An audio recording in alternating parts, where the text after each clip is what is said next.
আজ খবর নিয়ে দেখে যাও, সারা পৃথিবীতে বাঘ বাঁচানোর জন্য সংস্থা আছে, সারা পৃথিবীতে কুকুর বাঁচানোর জন্য সংস্থা আছে, সারা পৃথিবীতে আর বিড়াল বাঁচানোর জন্য সংস্থা আছে, সারা পৃথিবীতে কাঠ বাঁচানোর জন্য সংস্থা আছে, সারা পৃথিবীতে গরু বাঁচানোর জন্য। আর আমাদের দেশে যদি কেউ হরিণ মেরে দেয় তার বড় কেস হয়ে যায়, কিন্তু মানুষ মারলে কেস হয় না, মানুষ মারলে, মুসলমান মারলে কেস হয় না। এর নবীর উম্মত উম্মতিরা একটা হরিণ মারলে, একটা গরু মারলে সারা পৃথিবীর শয়তান বুদ্ধিজীবীরা সবাই টুইট করতে আরম্ভ করে দেয়। আজ এক বছরে 50,000 বাচ্চা মেয়েকে, ছেলেকে আর মুরব্বীকে, বাচ্চাকে, 50,000 মানুষকে ফিলিস্তিনে আর নাহক করে বোম মেরে মেরে হত্যা করছে। আর এরকম ভাবে বোম মেরে হত্যা করছে, এরকম ভাবে তারা হসপিটালে বোম মারছে। হসপিটালে কেউ কোনোদিন বোম মারে, তারা হসপিটালে বোম মারছে, মসজিদে বোম মারছে, ধর্মস্থানে বোম মারছে। সারা পৃথিবীর সমস্ত শয়তান বুদ্ধিজীবী চুপ করে আছে। আরে গরু ছাগলের ইজ্জত আছে, মুসলমানের ইজ্জত নেই। একটাই কারণ, মুসলমান ইসলাম ছেড়ে দিয়েছে। ওই ইজ্জত আবার ফিরে আসবে, ওই সম্মান আবার ফিরে আসবে। আবার সালাউদ্দিন আইয়ুবী তৈরি হবে, আবার নুরউদ্দিন জঙ্গি তৈরি হবে, আবার মাহমুদ গজনবী তৈরি হবে, আবার মোহাম্মদ গৌরী তৈরি হবে। তৈরি তখনই হবে যখন মুসলমান ইসলামে ফিরে আসবে। যত মানুষ ইসলামে ফিরে আসবে তত ইসলামের ইজ্জত, মানুষের ইজ্জত, মুসলমানের ইজ্জত আমার আল্লাহ বড় করে দেবে। যারা হবে না সুবহানাল্লাহ। হ্যাঁ, দেখেন না, গরুর গোশ দেখে মানুষ মেরে দিচ্ছে। এরা কি? এরা কি? এরা মানুষ? উলাইকা কাল আনাম বাল হুম আদাল। আল্লাহ বলছে আমার বান্দাদের কিছু বান্দা চতুষ্পদ জন্তুর থেকে খারাপ, এরা জানোয়ারের থেকেও খারাপ। গরু বাঁচাতে যে মানুষ মেরে দিচ্ছে, মুরগি বাঁচাতে মানুষ মেরে দিচ্ছে, গাছ বাঁচাতে যে মানুষ মেরে দিচ্ছে। আজ সারা পৃথিবীতে মুসলমান লাঞ্ছিত, মুসলমান বঞ্চিত। কুকুর বিড়ালের মতন, কুকুর বিড়ালের থেকেও খারাপ ব্যবহার মুসলমানের সাথে করা হচ্ছে। সারা পৃথিবীতে হিন্দুদের সাথে ওরকম ব্যবহার হয় না, খ্রিস্টানের সাথে ওরকম ব্যবহার হয় না, ইহুদির সাথে ব্যবহার হয় না, নাসারার সাথে ব্যবহার হয় না, শিখেদের সাথে ওরকম নয়, বৌদ্ধের সাথে ওরকম নয়, জায়নের সাথে অমন নয়, ক্যাথলিকের সাথে অমন নয়, নাজ্জাসির সাথে অমন নয়। মুসলমানের সঙ্গে যে ব্যবহার করা হয় সারা পৃথিবীর কোনো ধর্মের সাথে ওরকম ব্যবহার করা হয় না। আমাদের দোষ কোথায়? আমাদের অন্যায় কি? আমরা কি দোষ করেছি? আমাদের একটাই দোষ, আমরা বলেছি লা ইলাহা ইল্লাল্লাহ মুহাম্মাদুর রাসূলুল্লাহ সাল্লাল্লাহু আলাইহি ওয়াসাল্লাম। এছাড়া আমাদের আর কারো কিচ্ছু দোষ নেই। আমরা কারো জায়গা নিয়ে নিচ্ছি, কারো জায়গা মেরে দিচ্ছি। হ্যাঁ, আমাদের জায়গা নিয়ে নিচ্ছি। প্যালেস্তাইন আমাদের নিয়ে নিল, বাইতুল মুকাদ্দাস আমাদের নিয়ে নিল, লেবনন আমাদের নিয়ে নিল। হ্যাঁ, মিশরের সুয়েজ খাল আমাদের, মুসলমানের সম্পত্তি আমেরিকা নিয়ে নিল। সারা পৃথিবীতে আমাদের লুট করা হচ্ছে, ওয়াকাফের সম্পত্তি আমাদের ওরা নিয়ে নিচ্ছে, আমরা নিয়ে নিয়ে আমাদের কাছ থেকে ওরা নিয়ে নিচ্ছে। আমাদের দোষ লা ইলাহা ইল্লাল্লাহ মুহাম্মাদুর রাসূলুল্লাহ। আপনারা জানেন কি জানি না, কোচ এইটাতে দিয়ে যা। চেচনিয়া বলে একটা দেশ আছে, নাম শুনেছেন আপনারা? ঠিক আছে, যাও। চেচনিয়া বলে একটা দেশ আছে, চেচনিয়া, বসনিয়া, নাম শোনেন না আপনারা? এই চেচনিয়া বসনিয়াকে শেষ করে দেওয়া হলো।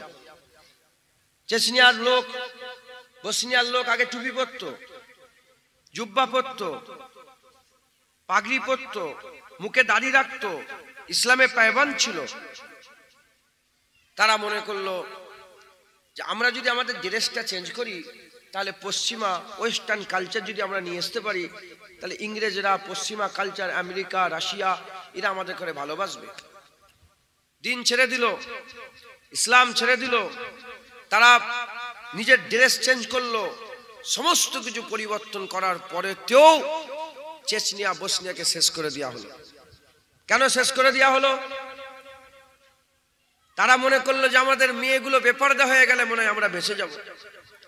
তারা মনে করলো আমরা দাড়ি চেঁচে ফেললে মনে আমরা বেঁচে যাব। তারা মনে করলো আমাদের জুব্বা কুবা খুলে ফেলে প্যান্ট শার্ট পরলে মনে আমরা বেঁচে যাব। তার সত্ত্বেও বাঁচতে পারলো না, কারণ তারা কলমাটা ছাড়েনি, কলমাটা পড়ত। আমাদের দাড়ি সবচেয়ে বড় দুশ্মন নয়, আমাদের মসজিদ সবচেয়ে বড় দুশ্মন নয়, আমাদের টুপি সবচেয়ে বড় দুশ্মন নয়, আমাদের সবচেয়ে বড় অন্যায় কলেমা। যতক্ষণ না তুমি কলেমা ছেড়ে দিচ্ছ ততক্ষণ তুমি দুনিয়ার মানুষের কাছে প্রিয় হতে পারবে না। কলেমা ছেড়ে দাও, তুমি প্রিয় হয়ে যাবে। তোমাকে মাথায় তুলে দেখবে নাচবে দুনিয়া, মাথায় তুলে নাচবে। আপনারা কি কলমা পড়তে, কলমা ছেড়ে দিতে চান? কলমা ছেড়ে দিতে চান? কলমা ছেড়ে দেবেন? জান বাঁচানোর জন্য কলমা ছেড়ে দেবেন? ওই আমেরিকাকে খুশি করার জন্য কলমা ছেড়ে দেবেন? এই জালেম সরকারকে খুশি করার জন্য কলমা ছেড়ে দেবেন না। যখন কলমা পড়েছেন অত্যাচার হবে, জুলুম হবে। এ আজকে থেকে না, আজাল থেকেই শুরু হয়েছে, আজাল থেকে শুরু। যখন হুজুর পাক সাল্লাল্লাহু আলাইহি ওয়াসাল্লাম লা ইলাহা ইল্লাল্লাহ বলেন, তখন হুজুর পাক সবাই জান ছিল।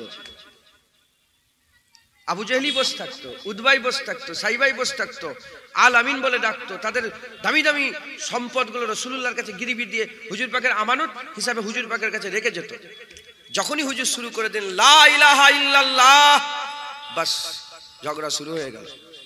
ঝগড়া শুরুই হয়েছে তো লা ইলাহা ইল্লাল্লাহ থেকে, নাফি দিয়েই তো ঝগড়া শুরু হয়েছে। কোনো মাবুদ নেই, ঝগড়া শুরু হয়ে গেছে। কথা ঠিক না ভুল বলে? মাথায় ঢুকছে, বুঝতে পেরেছেন? মুসলমান আজ সারা পৃথিবী আমাদের দুশ্মন হয়ে গেছে। দুশ্মন হয় হোক, আমাদের জ্বালা, আমাদের কিছু যায় এসে যায় না। কথা ঠিক না বেঠিক বলে? আমরা আল্লাহ রাসূলকে মানি, এটাই আমাদের জন্য যথেষ্ট। কিন্তু মুসলমান বর্তমান যে পরিস্থিতিতে কাটাচ্ছে, যে পরিস্থিতির মধ্য দিয়ে মুসলমান যাচ্ছে, এ মুসলমানের এরকম পরিস্থিতি ছিল না। সালাউদ্দিন আইয়ুবী যখন ছিল, বিশ্বের বড় বড় নেতারা দু জানু হয়ে সালাউদ্দিন হুজুরের সামনে বসে থাকতো। নুরউদ্দিন জাঙ্গির সামনে দু জানু হয়ে বড় বড় বিশ্বের নেতারা বসে থাকতো।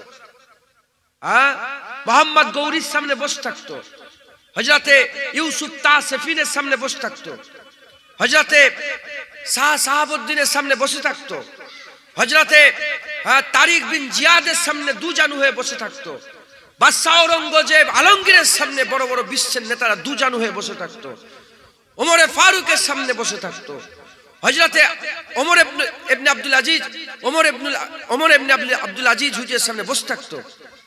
হ্যাঁ, আজ মুসলমানের হাল এরকম হলো কেন? কারণ দোষ অন্য কারো নয়, দোষ আমাদের। দোষ কাদের? দোষ আমাদের। কি দোষ? কেন এরকম হচ্ছে? হে নবীর উম্মত উম্মতিরা, খুব খেয়াল করে শুনে রেখে দেন। সেই ওমরে ফারুক হুজুর 1400 বছর আগে আমাদের জানিয়ে দিয়ে গেছে। ঘটনা এমন ঘটেছিল, হযরত ওমরে ফারুক হুজুর চিঠি লিখলেন। কাঁধে করে চিঠি লিখলেন যে বাইতুল মুকাদ্দাস দখল করার জন্য আজ ওই শয়তান ইসরাইলরা, শয়তান ওই ইসরাইলরা তারা অত্যাচার করছে, জুলুম করছে। সেই বাইতুল মুকাদ্দাস ইহুদি নাসারাদের দখলে ছিল, ইহুদি নাসারাদের দখলে ছিল। ওমরে ফারুক চিঠি লিখলেন যে বাইতুল মুকাদ্দাস মুসলমানের সম্পত্তি, মুসলমানকে ফিরিয়ে দাও। হে নবীর উম্মত উম্মতিরা, ওমরে ফারুক হুজুরের এত দবদবা ছিল, এত জালাল ছিল, ওমরে ফারুকের চিঠি পেয়ে তারা কাঁপতে আরম্ভ করলো। ইতিহাস খুলে দেখে যান, কোনো লড়াই হয়নি, কোনো যুদ্ধ হয়নি। ওমরে ফারুকের চিঠি দেওয়ার সাথে সাথে তারা বাইতুল মুকাদ্দাস এমনি এমনি ছেড়ে দিয়েছিল, ভয়ে ছেড়ে দিয়েছে। জোরে বলেন সুবহান। আজ 300 কোটি মুসলমান, 300 কোটি মুসলমান কই? কই? বড় কথা হয়ে যাচ্ছে। কদিন আগে আমি জলসা করতে করতে খুব বড় কথা বলে ফেলেছি। আমি জীবনের বলিনি, কিন্তু বই মাইকে বলে ফেলেছি, বলেও দাঁত কামড়াচ্ছি, কিন্তু তাতেও সুবহানাল্লাহ বলছে। মাথায় ঢুকছে, বুঝতে পেরেছেন? কেন মানুষ এত ক্ষিপ্ত হয়ে আছে, মানুষের ভিতরটা এত গরম হয়ে আছে, এত জালাল হয়ে আছে। 300 কোটি মুসলমান কই? কাউকে মানে, কাউকে ভ্রুক্ষেপ দেয়? এই আস্তে আস্তে দেখছিলাম ইসরায়েলের 90% তেল আজারবাইজান আর তুর্কি দেয়। কে? আজারবাইজান আর তুর্কি, দুটোই মুসলমান কান্ট্রি। তুর্কির প্রেসিডেন্ট শুধু চিল্লাচ্ছে, এরদোগান আমাদের জান, শুধু চিল্লাচ্ছে কি ভুল হচ্ছে, এই হবে। ওর দেশের ওপর দিয়ে পাইপ যাচ্ছে তেলের, ও যদি পাইপটা বন্ধ করে দেয় সব ঠান্ডা ঠান্ডা করে। মাথায় ঢুকছে, বুঝতে পেরেছে? ওমর কুতা, ফারুক আজম কুতা। হ্যাঁ মুসলমানের ছেলেরাও, এ নবীর উম্মত উম্মতিরা, হযরত ওমর ফারুক হুজুর চিঠি করে দিলেন, বাইতুল মুকাদ্দাসে চলে এলো। এরা রাজি হয়ে গেল। তারা বলতে আরম্ভ করলো যে হ্যাঁ বাইতুল মুকাদ্দাস ছেড়ে দেবো, তবে শর্ত ওমরে ফারুককে আমাদের কাছে আসতে হবে, ওমরে ফারুক হুজুরকে আমাদের কাছে আসতে হবে। কাসেট চলে গেল, চিঠি চলে গেল। ওমরে ফারুক হুজুর মদিনা শরীফ তখন রাজধানী ছিল, মদিনা শরীফ তখন রাজধানী ছিল। ওমরে ফারুক হুজুর মদিনা শরীফ থেকে সফর শুরু করলেন। মদিনা শরীফ থেকে সফর শুরু করে কোথায় চলে গেলেন? হুজুর আমার বাইতুল মুকাদ্দাসের দিকে যেতে আরম্ভ করলেন। এমন অবস্থাতে হুজুরের একজন গোলাম ছিল, সেই গোলাম বলতে আরম্ভ করে দেয় আমি যাব, আপনার সাথে আমি যেতে চাই। ওই সব হুজুর বলে দেখো উট একটা আছে, উট একটা, আমি ওমর আল্লাহর ভয় আমার দিলে আছে, আমি বাইতুল মালের আর একটা উট খালি খামাখাই ব্যবহার করবো না। তুমি যদি যেতে চাও তবে শর্ত আছে একটা। বলে কি শর্ত? বলে আমি উটের পিঠে চেপে থাকবো, তুমি লাগাম ধরে ধরে আগিয়ে নিয়ে যাবে। কিছুটা দূর যাওয়ার পরেতে তুমি উটের পিঠে চাপবে, আমি লাগাম ধরে ধরে যাব। এই যদি শর্ত মানতে চাও তাহলে যেতে পারো। ওই সময় শর্তে রাজি হয়ে গেল। এমন অবস্থাতে গোলাম পিঠে চেপে পড়ে, ওমরে ফারুক হুজুর লাগাম ধরে ধরে নিয়ে যায়। তারপরে ওমরে ফারুক হুজুর চাপে, গোলাম লাগাম ধরে আগিয়ে যায়। তারপরে ওমরে ফারুক হুজুর চাপে, গোলাম চাপে, ওমরে ফারুক চাপে। এরকম করে হুজুর চাপে, চাপতে চাপতে চাপতে চাপতে হঠাৎ করে যখন বাইতুল মুকাদ্দাসের করিব হয়ে গেল, এবার বাইতুল মুকাদ্দাস আসবে, পালা পড়ে গেল কার? পালা পড়ে গেল গোলামের পিঠে থাকার। হযরত ওমরে ফারুক হুজুর পিঠ থেকে নেমে বললে, গোলাম পিঠের উপরে উঠে পড়লেন। পিঠের উপরে উঠতে চাইছিলেন না। হুজুর আপনি পিঠের উপরে চাপেন। বলে না না, পালা তোমার, তুমি পিঠের উপরে চাপবে। গোলামকে পিঠের উপরে চাপিয়ে ওমরে ফারুক হুজুর লাগাম ধরে আস্তে আস্তে বাইতুল মুকাদ্দাসের দিকে যেতে আরম্ভ করেছেন।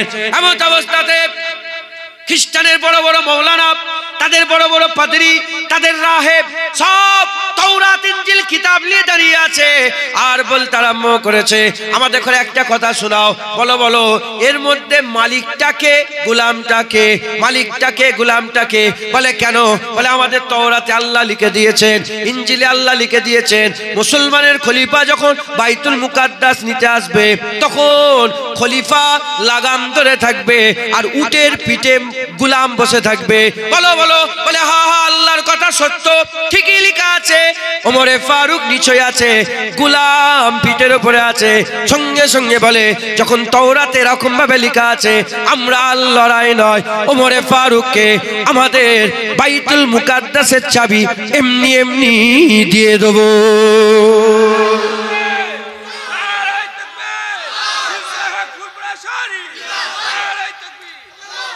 বাইতুল মুকাদ্দাসের চাবি দিয়ে দিলেন, বাইতুল মুকাদ্দাসের চাবি এমনি দিয়ে দেবো। এবার উটের উপরে গোলাম বসে আছে, মালিক নিচে।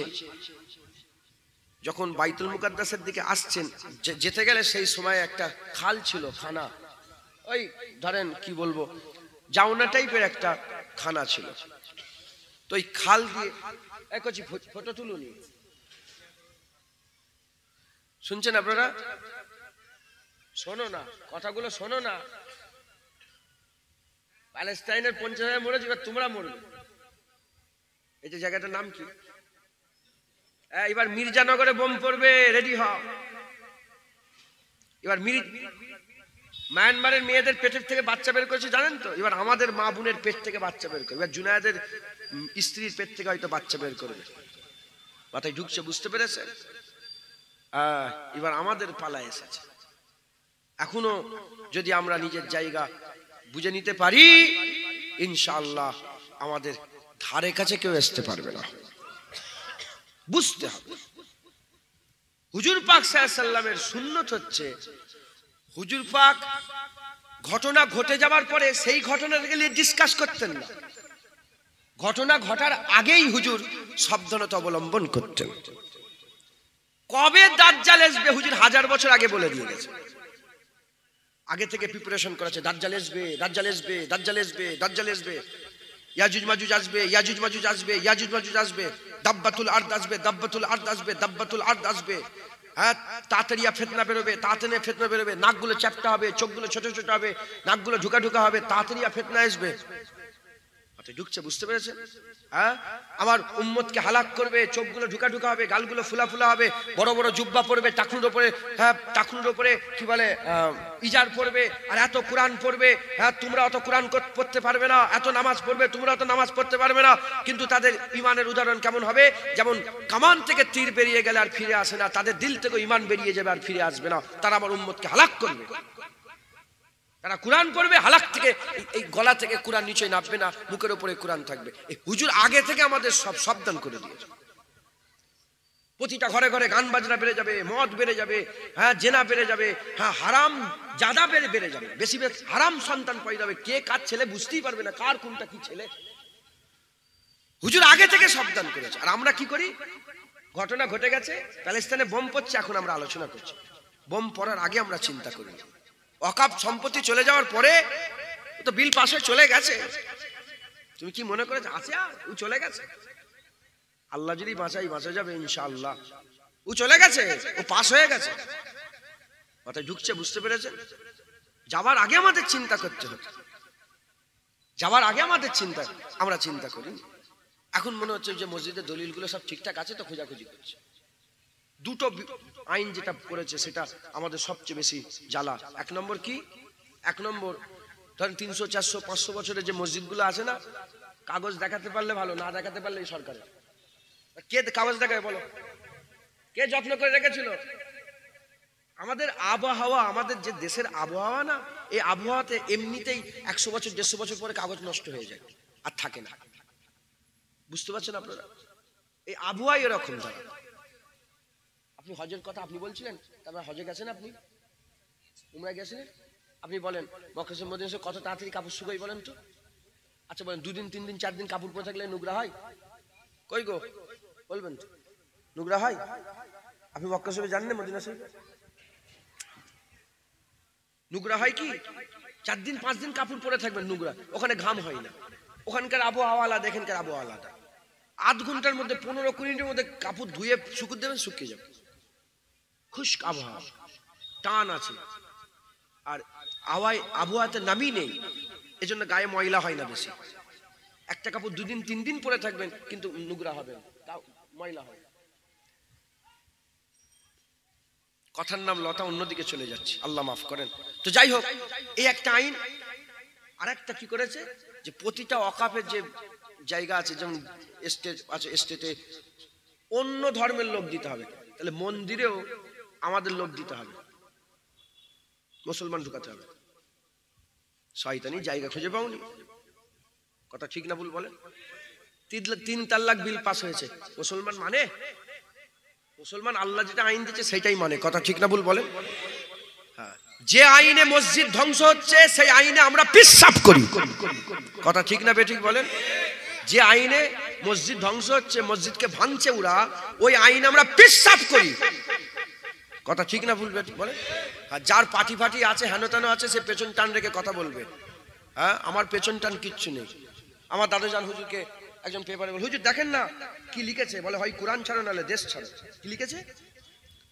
মুরব্বীরা বলবেন তো, আপনাদের সময় ছিল না, একটা সময় আওয়াজ উঠেছিল হয় কোরআন ছাড়ো দেশ ছিল। গজল বেরোল, না ছাড়বো আমরা হিন্দুস্তান, না ছাড়বো আমরা কোরআন। গজল বেরোলে শোনেন না আপনারা? দাদুজানকে দেখালেন যে হয় ভারত ছাড়ো না। হুজুর বলেন ভারত ছেড়ে দেবো, কোরআন ছাড়বো কেন? মাথায় ঢুকছে, বুঝতে পেরেছে? ভারত ছেড়ে দেবো, কোরআন ছাড়বো। আমাদের কাছে আগে ইসলাম, আগে দিন। যারা তেল মেক্কে মেক্কে ভয়ে ভয়ে কথা বলে, তাদের ব্যাপার আলাদা। এই জুনায়েদ তেল মাখায় না। মাথায় ঢুকছে, বুঝতে পেরেছেন? আমাদের হাল এরকম হচ্ছে, আমাদের উপরে কিন্তু আসবে আযাব। আগে থেকে আমাদের রেডি হয়ে যেতে। যখন কি বলে এসে পড়ে যাবে তোমার গ্রামে, মির্জাপুরে ঢুকে মারামারি আরম্ভ, তখন যে কি করা যাবে, আগে থেকেই প্রিপারেশন নিতে হবে, ঢুকতেই যেন না পারে। এর নাম হচ্ছে ইসলাম। আমরা চৌখান্না নেই, আমরা সতর্ক নেই, আমাদের হাল খারাপ হয়ে গেছে। আল্লাহ মাফ করে। বুঝছেন আপনারা? মুসলমানের ছেলেরা, এ নবীর উম্মত উম্মতিরা, আমি আপনাদের আল্লাহ মাফ করেন, আমি নয়, আল্লাহ পাক বলাচ্ছেন, আমি বলছি একটু চালাক চতুর করে দিয়ে যায়। প্রিপারেশন নেন, রেডি হন, প্রিপারেশন নেন, রেডি হন। যদি রেডি না হন, প্রিপারেশন যদি না হন, তাহলে কি হবে? দুনিয়া আখিরাত খারাপ হয়ে যাবে, দুনিয়া আখিরাত খারাপ হয়ে যাবে। খুব ভালো করে শোনেন, হযরত ওমর ফারুক হুজুর এমত অবস্থাতে ওই জাউনা দিয়ে যেতে আরম্ভ করলেন। এখন উটের পিঠে তো গোলাম আছে, উটের পিঠে গোলাম আছে, আর লাগাম তো ওমর ফারুক হুজুর ধরে আছেন। তাই জাউনা পার হতে গেলে পায়ে কাদা কার লাগবে? ওমর ফারুকের লাগবে। পায়ে পানি কার লাগবে? ওমর ফারুকের লাগবে। পায়ে কাদা লাগবে ওমর ফারুকের, পায়ে পানি লাগবে ওমর ফারুকের। এই জন্য হযরত ওমর ফারুক রাদিয়াল্লাহু তাআলা আনহু নিজের মোজাগুলো খুললেন, নিজের মোজাগুলো খুলে কাঁধে রেখে দিলেন, কাঁধে রেখে দিয়ে উঠতে আরম্ভ করলেন। আর যখনই উঠেছেন, আবু উবাইদা বিন জাররাহ তখন ইসলামের সেনাপতি ছিলেন।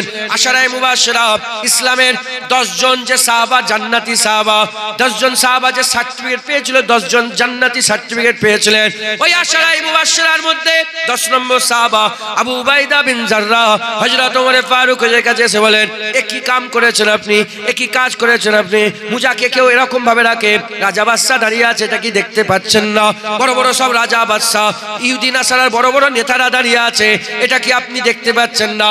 আর কি জামা পরে এসেছেন? 36টা তালি মারা ছিল। ওমর ফারুক হুজুর বাইতুল মুকাদ্দাস ফাতা করার জন্য যাচ্ছেন, 36টা তালি জিওয়া জামা পরে হুজুর বাইতুল মুকাদ্দাসের দিকে যাচ্ছেন। ওই সময়তে আবু উবাইদা বলে, কি জামা পরে এসেছেন? আর মুজা কি কেউ কাঁধে রাখে? এই কথা বলার সাথে সাথে ওমর ফারুক হুজুরের জালাল এসে গেছে।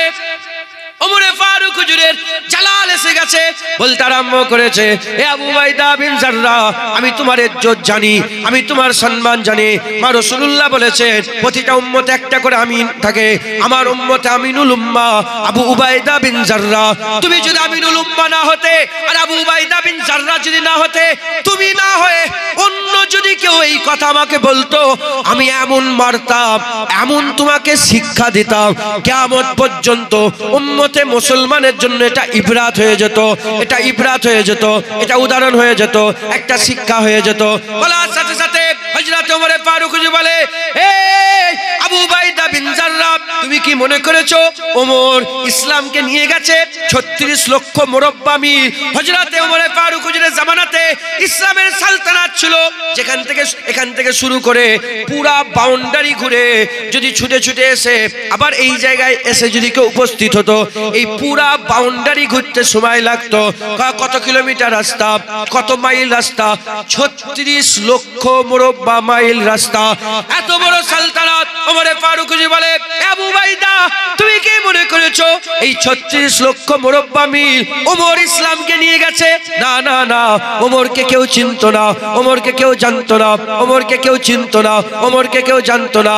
ইসলামে ওমর এসেছে, ইসলামের ইজ্জত বাড়েনে, ইসলামে ওমর এসেছে, ওমর ইসলামে এসেছে, ইসলাম ওমর, ইসলাম ধর্ম ওমর গ্রহণ করেছে, ইসলামের ইজ্জত বড় হয়ে গেছে। ইসলামকে ওমর টেনে টেনে নিয়ে যায়নি, ইসলাম ওমরকে নিয়ে গেছে। ইজ্জত তো আমার নয়। ওমর ফারুক কি বলছে? ইজ্জত আমার। ইজ্জত কিসের? ইসলামের। ইজ্জত কিসের? ইসলামের ইজ্জত। ইন্না দীনা ইনদাল্লাহিল ইসলাম, আল্লাহর মনোনীত দ্বীন ইসলাম। একবার জোরে বলেন সুবহান।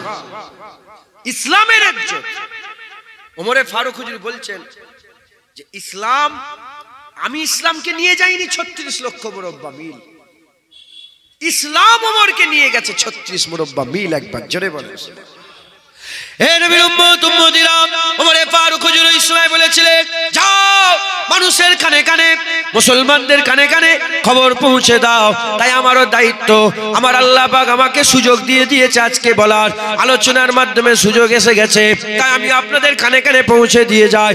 ওমর ফারুক হুজুরের কথা 1400 বছর আগে বলে দিবা, ওমর ফারুক হুজুরের কথা আমি আপনাদের কানে কানে পৌঁছে দিয়ে যাই। হযরত ওমর ফারুক হুজুর ওই ওই সময়তে তারিখি জুমলা বলে বলেছিলেন, শোনো শোনো ওমরে ফারুক এই জায়গায় মুজা রেখেছে, এই জায়গায় মুজা রাখা সত্ত্বেও যাও ওই ওই যারা আল্লাহকে মানে নে, ইহুদি নাসারা কুফফার যারা আছে, ইহুদি নাসারা যারা আছে, তাদের কাছে গিয়ে দেখে যাও এখানে মুজা রাখা সত্ত্বেও তারা তাদের দিলে ভয় কমে নে, তারা সবাই আলোচনা করছে আমিরুল মুমিনিন ওমরে ফারুক এসে গেছে। এ আবু উবাইদা বিন জাররাহ, তুমি কি মনে করেছো মুজা কাঁধে রেখেছি বলে তাদের ভয় কমে গেছে, তাদের ডর কমে গেছে? না না, এখনো তারা আগের মতনই ভয় খেচ্ছে। ওমর এসে গেছে, ওমর ইবনুল খাত্তাব এসে গেছে, ফারুক এসে গেছে, খাত্তাবের বেটা ওমর এসে গেছে, আমিরুল মুমিনিন এসে গেছে, আমার আল্লাহ পাকের বাঘ এসে গেছে, আল্লাহর সিংহ এসে গেছে, হক আর বাতিলের ফারাক কারণেওয়ালা এসে গেছে, যাকে দেখে শয়তান ভয় করে সেই ওমরে ফারুক এসে গেছে। ওমরে ফারুক হুজুর বললেন, আবু উবাইদা বিন জাররাহ, যা মুমিনের কানে কানে, মুসলমানের কানে কানে পৌঁছে দিকে যা, মুসলমান মুজা এই জায়গায় রাখলো কি পকেটে রাখলো, এতে মুসলমানের ইজ্জত কমে যাবে না। মুসলমান চকচকে জামা পরলো কি ছিঁড়া জামা পরলো, এতে মুসলমানের ইজ্জত কমে যাবে না। মুসলমানের ইজ্জত তখন কমে যাবে যখন মুসলমান ইসলাম ছেড়ে দিয়ে অন্য ধর্মের ইজ্জত তালাশ করবে, অন্য ধর্মের সম্মান তালাশ করবে, অন্য ধর্মের রুতবা তালাশ করবে। মুসলমান যখন ইসলামকে ছেড়ে দিয়ে অন্য ধর্মে ইজ্জত খুঁজবে, মুসলমান জালিল হয়ে যাবে, মুসলমান জালিল হয়ে যাবে। এমন জালিল হবে গরু ছাগলের সঙ্গে, সেই সময়ে গরু ছাগলের সঙ্গে ভালো ব্যবহার করা হবে, মুসলমানের সঙ্গে খারাপ ব্যবহার করা হবে। আজ খবর নিয়ে দেখে যাও, আজ খবর নিয়ে দেখে যাও, সারা পৃথিবীতে বাঘ বাঁচানোর জন্য সংস্থা আছে, সারা পৃথিবীতে কুকুর বাঁচানোর জন্য সংস্থা আছে, সারা পৃথিবীতে আর বিড়াল বাঁচানোর জন্য সংস্থা আছে, সারা পৃথিবীতে কাজ বাঁচানোর জন্য সংস্থা আছে, সারা পৃথিবীতে গরু বাঁচানোর জন্য। আর আমাদের দেশে যদি কেউ হরিণ মেরে দেয় তার বড় কেস হয়ে যায়, কিন্তু মানুষ মারলে কেস হয় না, মানুষ মারলে, মুসলমান মারলে কেস হয় না। এর নবীর উম্মত উম্মতিরা একটা হরিণ মারলে, একটা গরু মারলে সারা পৃথিবীর শয়তান বুদ্ধিজীবীরা সবাই টুইট করতে আরম্ভ করে দেয়। আজ এক বছরে 50,000 বাচ্চা মেয়েকে, ছেলেকে আর মুরব্বীকে, বাচ্চাকে, 50,000 মানুষকে ফিলিস্তিনে আর নাহক করে বোম মেরে মেরে হত্যা করছে। আর এরকম ভাবে বোম মেরে হত্যা করছে, এরকম ভাবে তারা হসপিটালে বোম মারছে, হসপিটালে কেউ কোনোদিন বোম মারে, তারা হসপিটালে বোম মারছে, মসজিদে বোম মারছে, ধর্মস্থানে বোম মারছে। সারা পৃথিবীর সমস্ত শয়তান বুদ্ধিজীবী চুপ করে আছে। আরে গরু ছাগলের ইজ্জত আছে, মুসলমানের ইজ্জত নেই। একটাই কারণ, মুসলমান ইসলাম ছেড়ে দিয়েছে। ওই ইজ্জত আবার ফিরে আসবে, ওই সম্মান আবার ফিরে আসবে, আবার সালাউদ্দিন আইয়ুবী তৈরি হবে, আবার নুরউদ্দিন জঙ্গি তৈরি হবে, আবার মাহমুদ গজনবী তৈরি হবে, আবার মোহাম্মদ গৌরী তৈরি হবে। তৈরি তখনই হবে যখন মুসলমান ইসলামে ফিরে আসবে। যত মানুষ ইসলামে ফিরে আসবে তত ইসলামের ইজ্জত, মানুষের ইজ্জত, মুসলমানের ইজ্জত আমার আল্লাহ বড় করে দেবে। যারা হবে না সুবহানাল্লাহ। হ্যাঁ, দেখেন না, গরুর গোশত দেখে মানুষ মেরে দিচ্ছে। এরা কি, এরা কি, এরা মানুষ? উলাইকা কাল আনাম বাল হুম আদাল। আল্লাহ বলছে আমার বান্দাদের কিছু বান্দা চতুষ্পদ জন্তুরের থেকে, এরা জানোয়ারের থেকেও খারাপ। গরু বাঁচাতে যে মানুষ মেরে দিচ্ছে, মুরগি বাঁচাতে মানুষ মেরে দিচ্ছে, গাছ বাঁচাতে যে মানুষ মেরে দিচ্ছে। হ্যাঁ মুসলমান, হরিণ মারলে তার প্রতিবাদ হয়। হ্যাঁ, বিষ্ণুই বলে একটা লোক আছে, জানেন আপনারা? বিষ্ণুই বলে একটা সমাজ আছে ওদের। লরেন্স বিষ্ণুই বলে একটা লোক আছে, লরেন্স বিষ্ণু। এইসব কথা আমি বলিনি, তাও আজকে বলছি, বলার দরকার। আমরা কোন জায়গায় আছি? লরেন্স বিষ্ণুই একটা হিরোকে ধমক দিচ্ছে, একজনকে নেতাকে মেরে দিল, আরেকজনকে মেরে দিল। সে হরিণের হয়ে কত লড়াই করছে দেখেছেন? জেলখানায় পড়ে আছে শুধু হরিণকে। ওরা হরিণকে মানে, যেমন কেউ গরুকে মানে, কেউ সাপকে মানে, কেউ ছাগলকে মানে, কেউ গরুকে গাধাকে মানে, আছে না নেই? কেউ শূকরকে মানে। ও কাকে মানে বলেন? ও কাকে মানে? হরিণকে মানে। এই হরিণকে বাঁচানোর জন্য খুন করে দিচ্ছে। হ্যাঁ, আজ হরিণ বাঁচানোর লোক আছে, প্যালেস্তাইনে মুসলমান বাঁচানোর জন্য পৃথিবীর কেউ নেই। আছে কেউ? বলেন না, কেউ আছে? কই দেখাও আমাকে। আরবের বাদশা দেখাও না, তুর্কির বাদশা, হ্যাঁ, মিশরের বাদশা, যে যার স্বার্থে আছে, যে যার স্বার্থে আছে। আজ মুসলমান একদম অবহেলিত, লাঞ্ছিত, বঞ্চিত হয়ে গেছে। এ দোষ কাফেরের না, এ দোষ অন্য কোন ধর্মের, এ দোষ আমাদের। আমরা মনে করেছি মুটা সোনার চেন পরলে হয়তো ইজ্জত বাড়বে, এজন্য সব মুটা সোনার চেন পরেছে। বলো, তোমাদের ঘরে যত মেয়েগুলো আছে, ওই মেয়েগুলো যখন বিয়ে শাদী দাও, বলো মায়েরা বাপেরা কি করো তোমরা? জামাইকে কি দাও? সব একটা করে সোনার রিং দাও, সোনার আংটি দাও। মুসলমানের কালচার এটা, মুসলমানের কালচার। দেখো না, মেয়েরা ঘুরছে তো রাস্তায়, হ্যাঁ, মেয়েরা ঘুরছে। হ্যাঁ, এক আল্লাহর ওলি, নাম হযরতে মুহাম্মদ বিন সাইফুদ্দিন, এরকম কিছু একটা হবে, নামটা ভুলে যাচ্ছি। উনি একটা কুয়ার ধারে গেছে, কুয়ার ধারে চক্কর কাটছে, কুয়ার ধারে গিয়ে কুয়ায় চক্কর লাগাচ্ছে। আপনাদের কষ্ট হচ্ছে নাকি? বিরক্ত লাগছে আপনাদের? হ্যাঁ, শোনো না, শোনেন, ভালো করে শোনেন।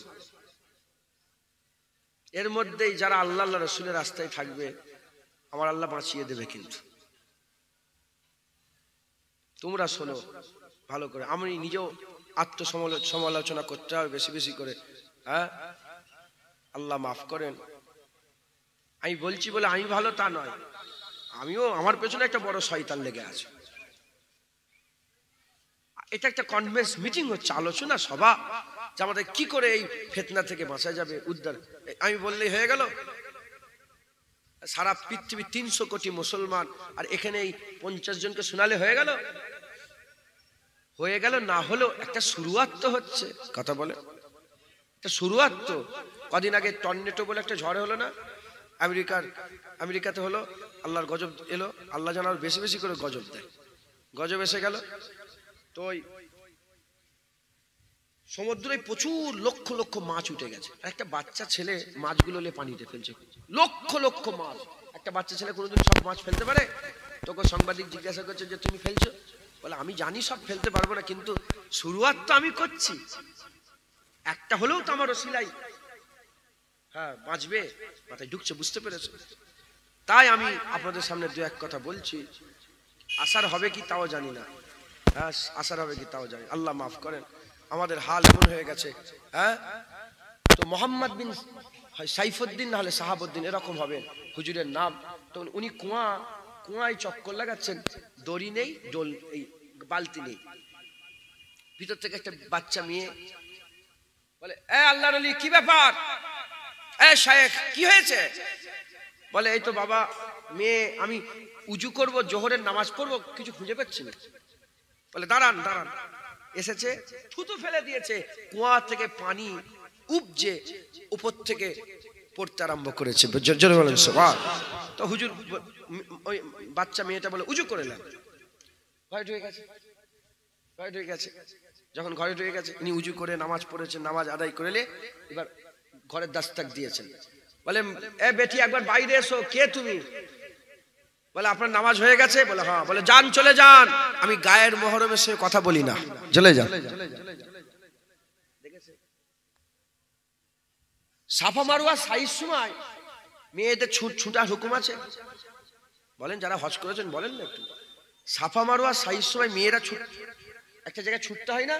মেয়েদের ছুটা নিষেধ। আর মুসলমানের মেয়েরা কি করছে? স্টেজ উঠে নাচ গাইছে, হ্যাঁ, দৌড়দৌড়ি করছে।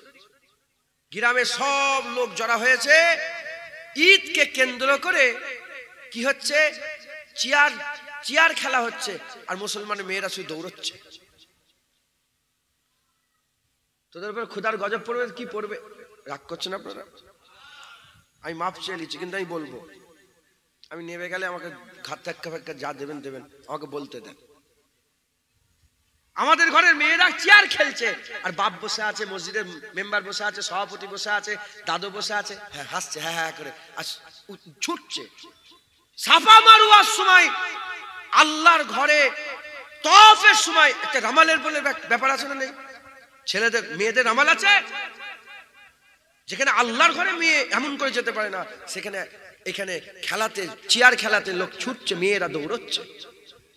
আমরা মনে করেছি চেয়ার খেলায় ইজ্জত, আমরা মনে করেছি হ্যাঁ জামাইকে, নতুন জামাইকে সোনার আংটি পরালে ইজ্জত, প্রতিটা বাড়িতে সোনার আংটি। বাপেদের করে ধরলে তো কসম খালে এক্ষুনি সবাই বলবে হ্যাঁ আমিও দিয়েছি, হ্যাঁ আমিও দিয়েছি, ও বলে হ্যাঁ আমিও দিয়েছি।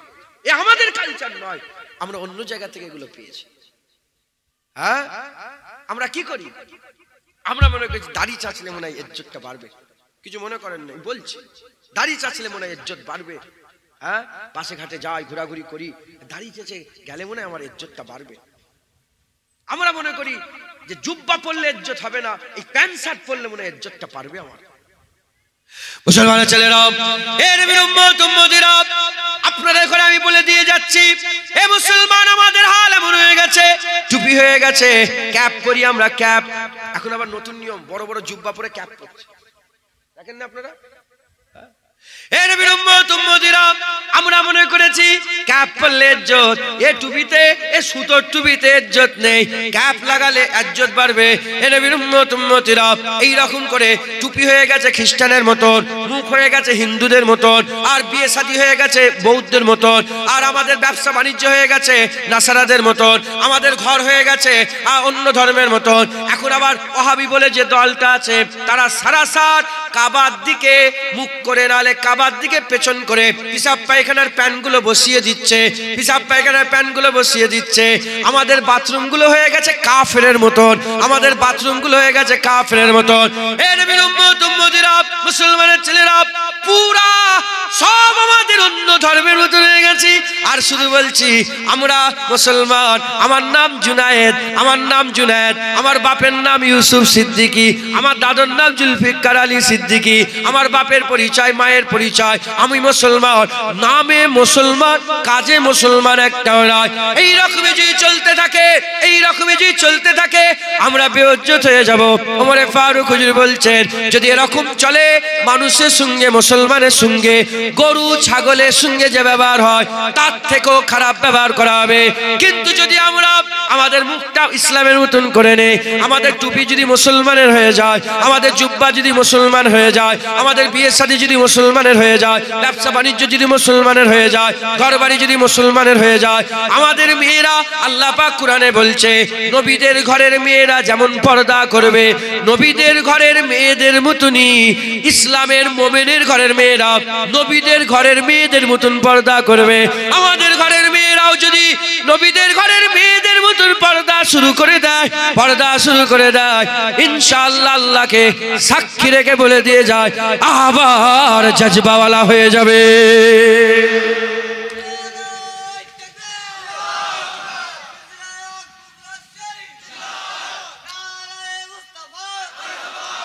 আবার আবার হাল পাইতে হবে, আবার ইজ্জত হলা, আবার সম্মান হলা, আবার জজবা ফিরে আসবে ইনশাআল্লাহ। মাথায় ঢুকছে, বুঝতে পেরেছেন? কিন্তু আমার দাদুজান বলতেন, কিছু মনে করেন, আমার দাদুজান বলতেন, বাঁদরের গলায় মুক্তোর হার। হেসে হেসেই বলতেন, এখনই রেকর্ডিং আছে, হেসে হেসে বল, এই আজকে আস্তে আস্তে দাদুজানের ওয়াজ শুনছিলাম, বাঁদরের গলায় মুক্তোর হার। উ কি আর বাঁদর আর মুক্তোর কদর বোঝে? গলায় মুক্তোর হার পরি, কোরআন কোরআনকে চিবিয়ে ফেলে দিয়েছে।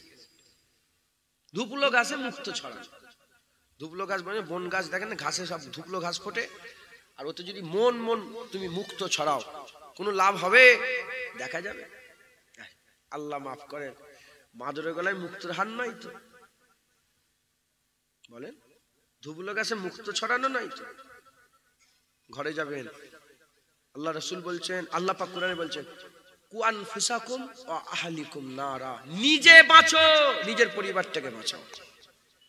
আমি আমার বিবিটাকে দেখব, আমি আমার বোনটাকে দেখব, আমি আমার ভাইটাকে দেখব, আমি আমার আম্মাজানকে দেখব, আমি আমার বেটাটাকে দেখব, আমি আমার ভাতিজাকে দেখব, আমি বাঁচবো, আমার পরিবারটাকে বাঁচাবো। যাও, যে যার পরিবার নিজে বাঁচো, নিজের পরিবারটাকে বাঁচাও, দেখবে তুমি বাঁচো, তোমার পরিবার বাঁচাও, গোটা দেশ বাঁচবে, গোটা কম বাঁচবে, গোটা পৃথিবীর মুসলমান বাঁচবে ইনশাআল্লাহ। আমরা তো আমল করি না। হুজুর বলেছেন আখিরি জামানায় এলেম উঠে যাবে, এলেম উঠে যাবে। ইয়া রাসূলুল্লাহ, এলেম কি করে উঠবে? হযরত জিয়াদ রাদিয়াল্লাহু তাআলা আনহু বলেন, হুজুর কুরআন শরীফ কি থাকবে না? এলেম কেন উঠবে? এলেম কোথায়? আমরা তো টুইঙ্কেল টুইঙ্কেল স্টার, এটা ইংরেজ আমাদের মাথায় মুতে দিয়েছে, আমাদের পিসাব করে দিয়ে চলে গেছে। তারা 100 বছর যে রাজ করেছে না, 100 বছর আমাদের মাথায় পিসাব করে দিয়ে চলে গেছে। আমরা মনে করেছি কুরআনে এলেম নেই। সারা পৃথিবী যারা রুল করেছে, খবর লাও, কেউ ভৌত বিজ্ঞান জীবন বিজ্ঞান পড়েনি, তারা কুরআন পড়ে রুল করেছে। আর হাল এমন হয়ে গেছে, হুজুর পাক বলেছে আখিরি জামানায় কুরআন পড়াটাকে তারা অত গুরুত্ব দেবে না, কারণ কুরআন পড়াতে তারা দেখবে যে কোনো বেনিফিট নেই, কুরআন পড়ায় কোনো বেনিফিট নেই, কুরআন পড়লে কোনো লাভ নেই, তাই কুরআন কেউ পড়বে না।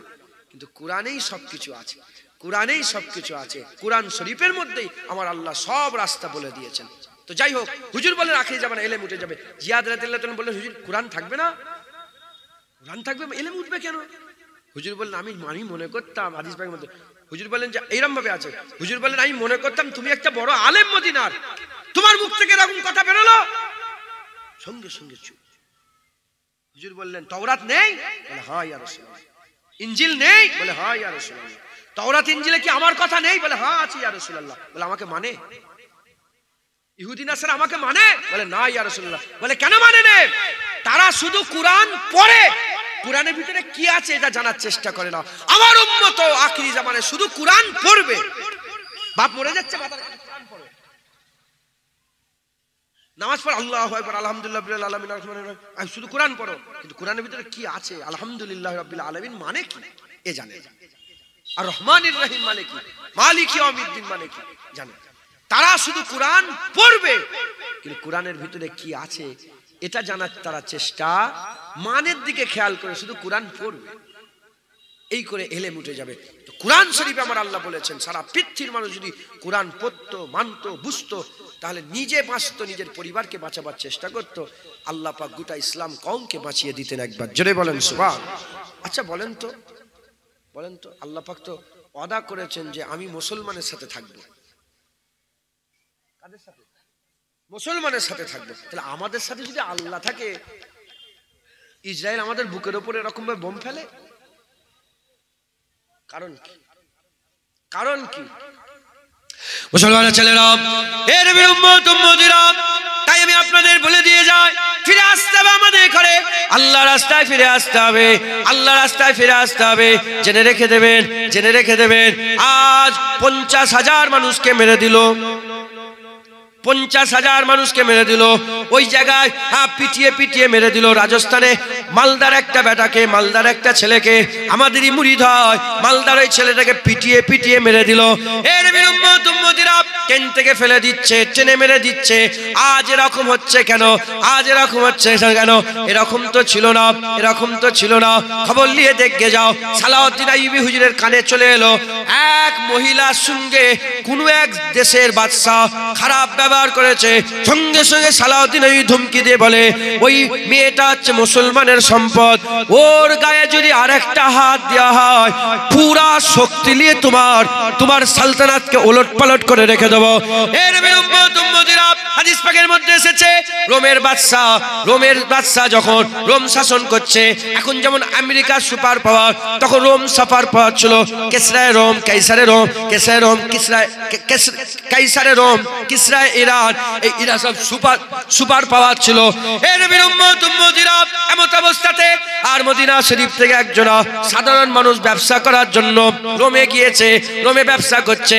মুসলমান জেনে, হুজুর পাকের উম্মত জেনে, হুজুর পাকের সাহাবা জেনে, হযরত ওমর ফারুক হুজুরের সালতানাতের লোক জেনে তাকে ধরে ফেলেছে রোমের বাদশা ধরে, সৈন্যরা ধরে তাকে জেলখানায় ঢুকিয়ে দিয়েছে।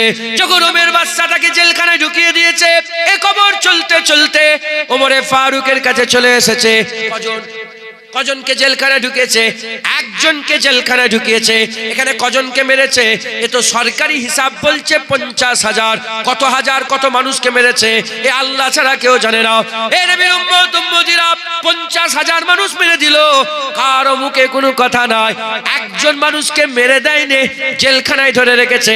ওমরে ফারুক হুজুর সেই জামানার সুপার পাওয়ারকে ধমকি ভরা একটা চিঠি লিখে দিলেন। চিঠিতে লিখতে আরম্ভ করলেন, ইক্ষুনি আমার সালতানাতের ওই মুসলমান ভাইটাকে ছেড়ে দাও।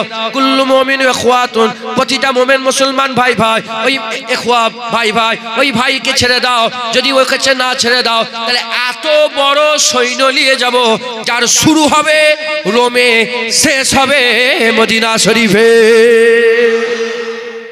এমন ধমকি মেরেছে যে এত বড় সৈন্য নিয়ে যাব, সৈন্য শুরুটা কোথা হবে? রোম, আর শেষ হবে কোথায়? সৈন্য শেষ এতটা সৈন্য নিয়ে যাব, শেষ মাথা মদিনায় হয়ে যাবে, প্রথমটা চলে যাবে রোমে। তখন তো রোমের সুপার পাওয়ার হাসছে। কি করছে? হাসছে। রোমের বাদশা হাসছে, আর সবাই করে সবাই মিলে হাসছে। হাসাহাসি হয়ে যাবার পরে পড়তে পড়তে পড়তে বলে নিচয়টাই বলে, কে চিঠি পেটিয়েছে? কিতাবের মধ্যে সোনালী অক্ষরে এখনো লেখা আছে কে চিঠি পেটেছে। চিঠি পেটে হাজামিন কিতাবি বলে যখন চিঠি দেখেছে যে এই কিতাব, এই খাত লিখেছে কে, এই কিতাব কার থেকে এসেছে, কার পক্ষ থেকে এসেছে, যখনই দেখেছে ওমর ইবনুল খাত্তাব, সঙ্গে সঙ্গে একটা হাল পয়দা হয়ে গেছে। ওই যে সিংহাসনে বসছিল না, সিংহাসন থেকে কে ছিঁড়ে জমিনে পড়ে গেছে।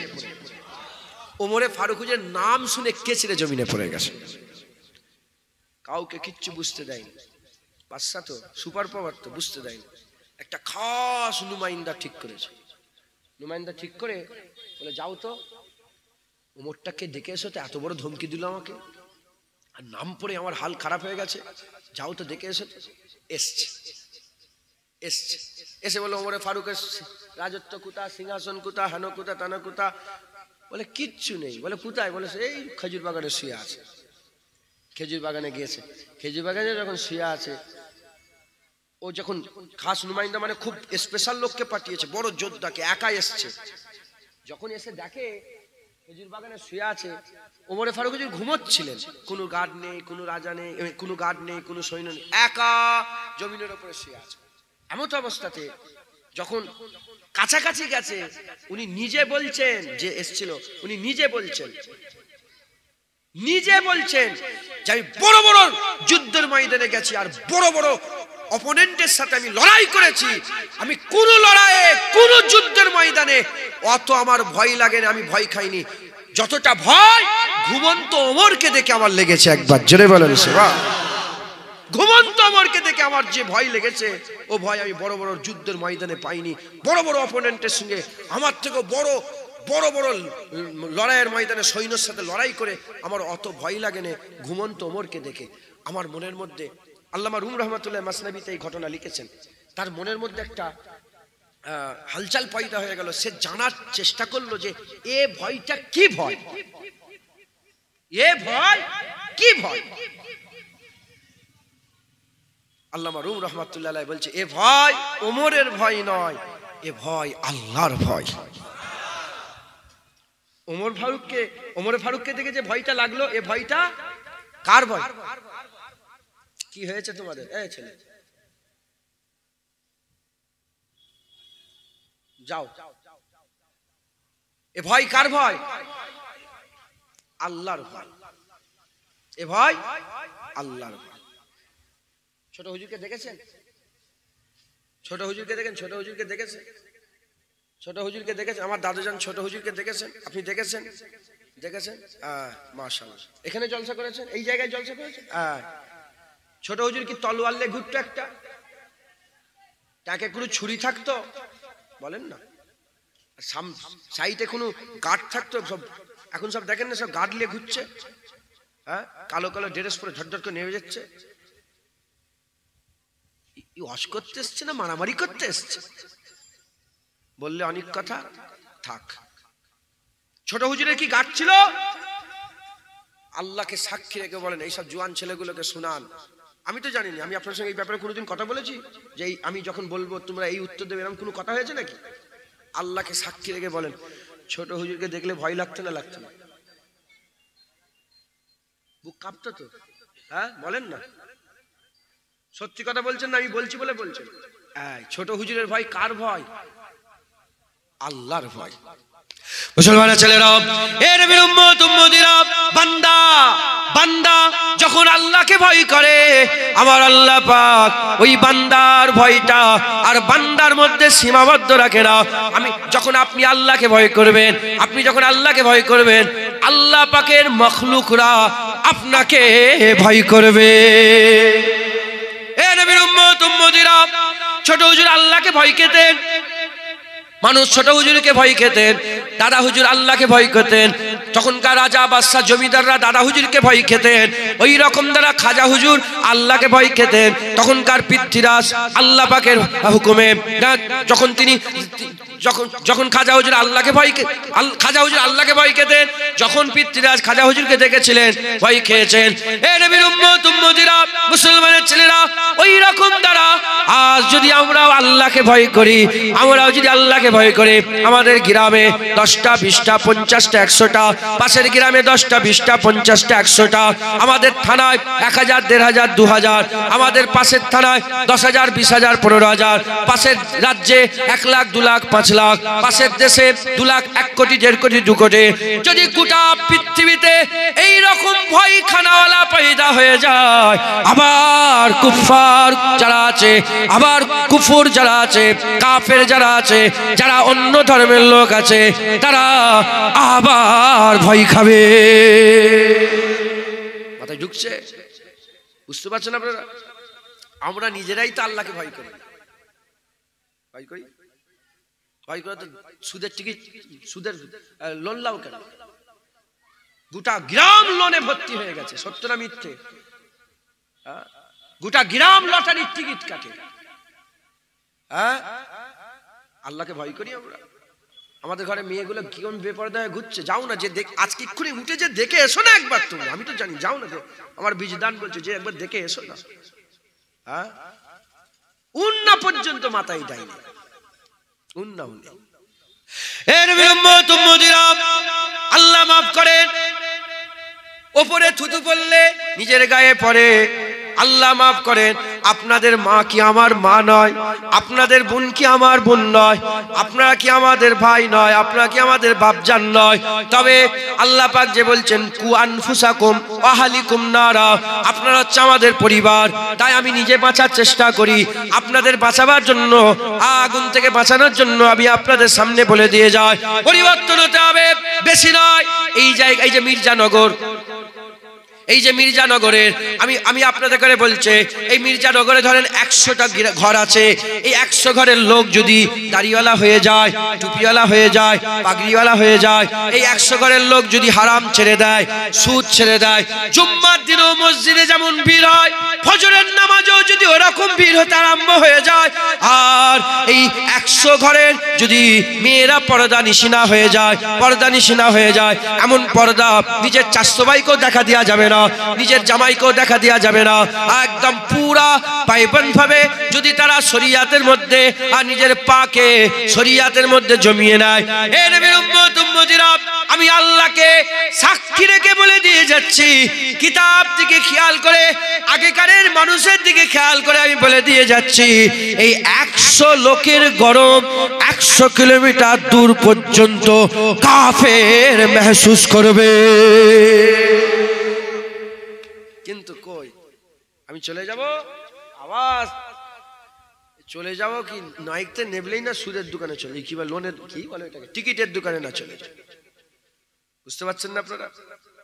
ফিরে আসেন, ফিরে আসেন, আমার আল্লাহ আপনাদের ডাকছে, ডাকছে।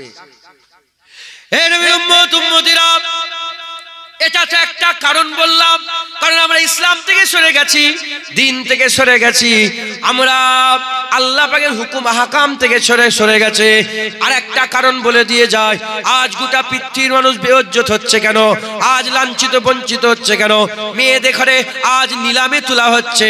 এ নবীর উম্মতিরা, আল্লাহ মাফ করেন, মেয়ে দেখে আর তুলে নিয়ে যে বিক্রি করা হচ্ছে, মেয়ে দেখে বিক্রি করে দেওয়া হচ্ছে। মুসলমান নিজের ঘরের বউকে বিক্রি করতে গেছে, এমনও খবর আছে, আমি নিজে সাক্ষী। মাথায় ঢুকছে, বুঝতে পেরেছি কেন এরকম হচ্ছে? একটা কারণ বললাম, কারণ আমরা ইসলাম ছেড়ে দিয়ে অন্য ধর্মে ইজ্জত তালাশ করতে গেছে, এটা একটা দোষ। দ্বিতীয় নম্বর দোষ, হযরত ইমামে গজ্জালী রাহমাতুল্লাহ আলাইহি, সিরাজুল উম্মাহ বলা হয় হযরত ইমামে গজ্জালী। আমার আল্লাহ পাক আমাকে ইমামে গজ্জালী হুজুরের কদমে নিয়ে গেছে, আমি হুজুরের মাজার জিয়ারত করেছে। হযরত ইমামে গজ্জালী রাহমাতুল্লাহ আলাইহি তিনি বলতে আরম্ভ করে দিয়েছে, যখন মুসলমানদের মধ্যে নবীর সাথে বিয়াদবি করা হবে, নবীর ইজ্জতের বিরুদ্ধে কথা হবে, নবীর সম্মানের বিরুদ্ধে কথা হবে, নবীকে আদব করবে না, নবীকে তাজিম করবে না, নবীর সম্মান করবে না, নবী পাক সাল্লাল্লাহু আলাইহি ওয়াসাল্লামের সাথে গুস্তাখি করা হবে, আমার আল্লাহ পাক তাদেরও ভাই বোন, তাদেরও মেয়েকে, তাদেরও মাকে আল্লাহ নিজে বেইজ্জত করে দেবে, তুমি যদি আল্লাহ পাকের সবচেয়ে বড় নিয়ামত আমার সাল্লাকা ইল্লা রাহমাতাল লিল আলামিন, আমার আল্লাহ পাক যিনাকে রাহমাতাল লিল আলামিন করেছে, সেই রাহমাতাল লিল আলামিনকে যদি আদব না করো, তাজিম না করো, কোন নবী, যে নবীর নাম আমার আল্লাহ কুরআন শরীফে একবারও ধরেনি, সব নবীদের নাম ধরেছে, আমার নবীর নাম আমার আল্লাহ একবারও ধরেনি। আল্লাহ ধরলেও তো অসুবিধা ছিল না, কিন্তু আমার আল্লাহ ধরেনি। কত আদব বাড়িয়েছে, কত তাজিম বাড়িয়েছে, কত সম্মান বাড়িয়েছে। আল্লাহ আদব শিখিয়ে বলেছে, নবী ঘরে থাকলে নবীকে ঘর থেকে ডেকে ডেকে বের করবে না, নবী পাক কথা বললে কথার উপরে কথা বলবে না, নবীর নাম ধরে ডাকাডাকি করবে না।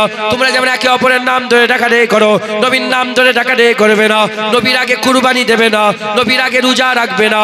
এই নবীর উম্মতিরা, যে নবীর ইজ্জত আল্লাহ বড় করে বলেছে, নবীর হাত ধরা আল্লাহর হাত ধরা, ইয়াদুল্লাহি ফাওকা আইদিহি, যে নবীর হাত ধরলো সে তো আল্লাহ পাকের কুদরতি হাত ধরে ফেললো। আমার আল্লাহ পাক বলছে, ওমা রমাইতা ইজ রমাইতা ওয়ালাকিন্নাল্লাহ রামা, নবী পাথর ছুঁড়লে আল্লাহ বলে আমি পাথর ছুঁড়েছিলাম, নবীর বায়াত হলে আল্লাহ বলে আমার বায়াত হয়ে গেল, নবীর ইতাত হলে আল্লাহ বলে আমার ইতাত হয়ে গেল। মাইয়ুতুর রাসূলা ফাকাদাত আল্লাহ, বারগুজিদা মুস্তাফার ইতাত আল্লাহর ইতাত, আল্লাহ বলছে আমার ইতাত করো, আল্লাহ রাসূলের ইতাত করো। এই নবীর উম্মতিরা, যে নবীর ইজ্জত সম্মান আল্লাহ এত বড় করে দিয়ে, আল্লাহ পাকের দেওয়া সবচেয়ে বড় নিয়ামত আল্লাহ পাক আমাদের করে দিয়ে দিল, আর আমরা কি করলাম? নবীর সাথে বিয়াদবি করে বলে, নবী পাক জ্ঞান, নবী পাক লেখাপড়া জানে না, নবী পাক আলিফ বে তে সে জানে না, নবী পাক আমাদের মতন মানুষ, নবী পাক মরে গেছে, শেষ হয়ে গেছে, নবীর মিলাদ করা যাবে না, নবীকে কায়াম করা যাবে না, নবীর মাজার জিয়ারত করা হারাম, নবী করা যাবে না, নবী এসেছে চলে গেছে আর নবী করা যাবে না, লা ইলাহা ইল্লাল্লাহ বলা যাবে, মুহাম্মাদুর রাসূলুল্লাহ বলা বেদাত। এই নবীর উম্মতিরা, রাসূলুল্লাহ আমাদের মতন মানুষ, রাসূলুল্লাহ নূর না, মাটি না, ইট না, বালি না, পাথর না, পাটকেল। এই নবীর উম্মতিরা, এই রকম করে আমার নবীর সাথে বেয়াদবি হবে। তুমি কি মনে করেছো তোমার মায়ের ইজ্জত থাকবে, তোমার বোনের ইজ্জত থাকবে? তুমি নবীর ইজ্জত না করলে, ইমাম গজ্জালী বলছে, তোমাদেরও মা বোনের ইজ্জত আল্লাহ বাজারে নিলাম করে দেবে। যদি ইজ্জত ফিরে পেতে চাও, মুস্তাফার কদমে যাও, হুজুরের গোলামি করো। যে নবীর গোলামি করবে, আমার আল্লাহ দুনিয়া আখিরাতে তার ইজ্জত বড় করে দেবে।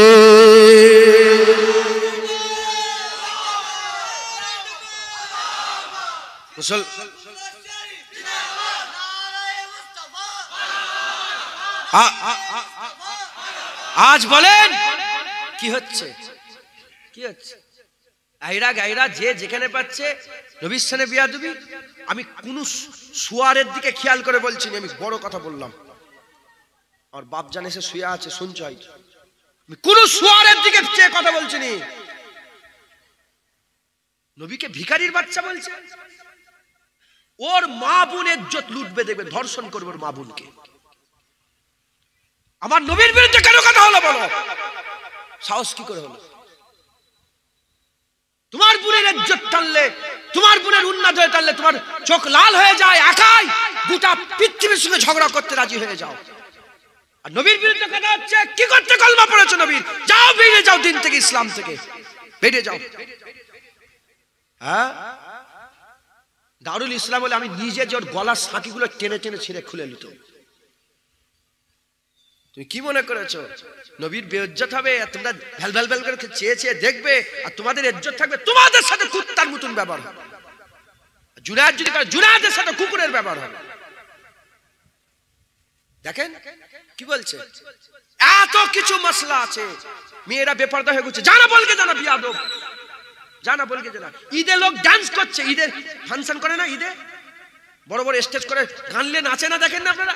ঈদে নাচছে, তার বিরুদ্ধে কথা নেই।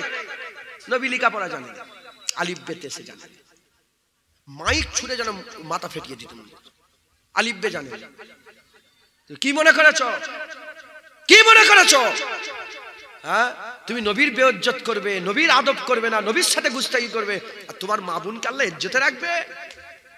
হ্যাঁ, আর সারা পৃথিবীতে নবীর সাথে বিয়াদবি করা হচ্ছে, সারা পৃথিবীতে নবীর সাথে বিয়াদবি। হযরত ইমাম মালিক হুজুর বলছেন, হযরত বাদশাহ হারুন আর রশিদ মদিনা শরীফে গেলেন, মদিনা শরীফে খাস নিয়েতে গেলেন যে ইমাম মালিক যদি আমার সঙ্গে একটুখানি আমার এখানে এসে হাদিসের দার্স দেয়, মানে উনার সালতানাতে ইমাম মালিক যদি আসে, ইমাম মালিক হুজুর তুই কি, তুই বাদশাহ, তোর বাদশার জায়গায়। ইমাম মালিক বলছে, বাদশাহ তুই বাদশার জায়গায়, আমি এই মদিনার মাটি ছেড়ে কোথাও যাব না।